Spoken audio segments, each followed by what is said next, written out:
Assalamualaikum warahmatullahi wabarakatuh. Perkenalkan, saya Idan Ramdhani dari kelas Manajemen I. Sistem Informasi.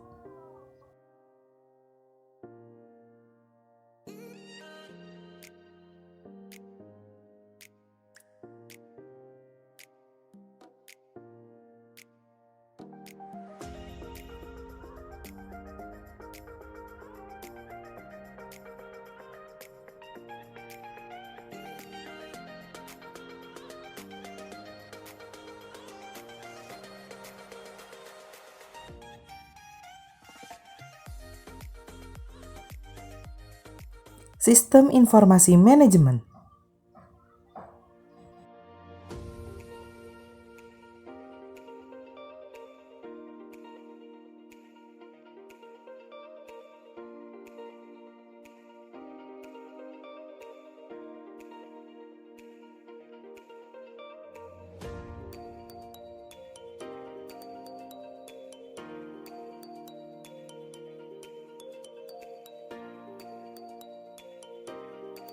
Sistem Informasi Akuntansi.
Yuk simak baik-baik.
presentasi.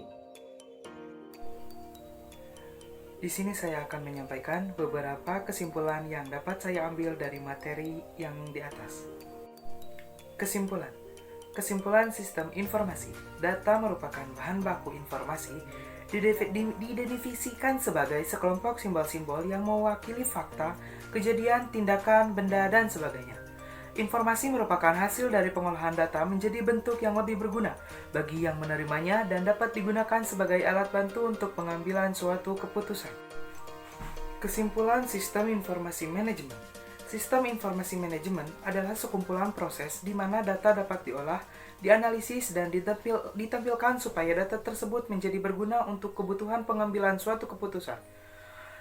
Manfaat dari sistem informasi manajemen yang paling utama adalah meningkatkan kinerja dari bisnis yang Anda tekuni dan jalankan. Kesimpulan sistem informasi akuntansi. Kesimpulannya, sistem informasi akuntansi merupakan salah satu bentuk nyata dari perkembangan dunia teknologi yang sangat membantu dalam kegiatan usaha. Kegiatan usaha dalam bentuk apapun tidak bisa lepas dari sistem informasi akuntansi. Sistem informasi akuntansi diterapkan dalam kegiatan masing-masing usaha bervariasi sesuai dengan kebutuhan perusahaannya. Saham. Saham adalah tanda pernyataan modal seseorang atau pihak dalam suatu perusahaan atau perseroan terbatas. Dengan menyertakan modal tersebut, maka pihak tersebut memiliki klaim atas pendapatan perusahaan, klaim atas aset perusahaan, dan berhak hadir dalam rapat umum pemegang saham atau RUPS. Segmen saham berdasarkan perusahaan terbagi menjadi 6, yaitu segmen pasar pada pasar sekunder, mekanisme perdagangan saham, jadwal perdagangan saham, fraksi harga, auto rejection, biaya transaksi. Yang mempengaruhi naik turunnya saham: 1. Aksi korporasi perusahaan, 2. Proyek kinerja perusahaan pada masa mendatang, 3. Kebijakan pemerintah, 4. Fluktuasi kurs rupiah terhadap mata uang asing, kondisi fundamental ekonomi makro, rumor dan sentimen pasar, faktor manipulasi pasar, dan faktor kepanikan. Istilah-istilah kata dalam saham. Hajar kanan atau HK, secara umum, hajar kanan dipahami sebagai suatu strategi membeli saham dengan memasang harga tinggi di kolom offer atau antrian jual, supaya segera mendapatkan saham yang diinginkan. Hajar kiri atau haki, kebalikannya dari hajar kanan. Hajar kiri dipahami sebagai sebuah strategi menjual saham dengan memasang harga rendah di kolom bid antrian beli, supaya sahamnya segera terjual. Nabung di bank versus nabung saham. Saya memberikan contoh. Contoh, kita menabung di bank 10 juta rupiah, bunganya setahunnya paling 6%. Kalau per bulannya bunganya itu paling tidak melebihi biaya administrasi sebesar Rp17.000, bagaimana kita akan bisa kaya? Tambahannya. Sementara jika menabung saham, selain memiliki return yang tinggi, juga bisa dimulai dengan dana yang sangat kecil, bahkan hanya dengan uang Rp50.000. Saham yang bagus untuk jangka panjang dan jangka pendek. Yang pertama, BBCA dari Bank BCA. Yang kedua, UNVR Unilever. Yang ketiga, BBRI Bank BRI. Yang keempat, TLKM Telekomunikasi. Sekian pemaparan materi dan pemaparan kesimpulan dari materi-materi yang saya sampaikan. Kurang lebihnya saya mohon maaf. Wassalamualaikum warahmatullahi wabarakatuh.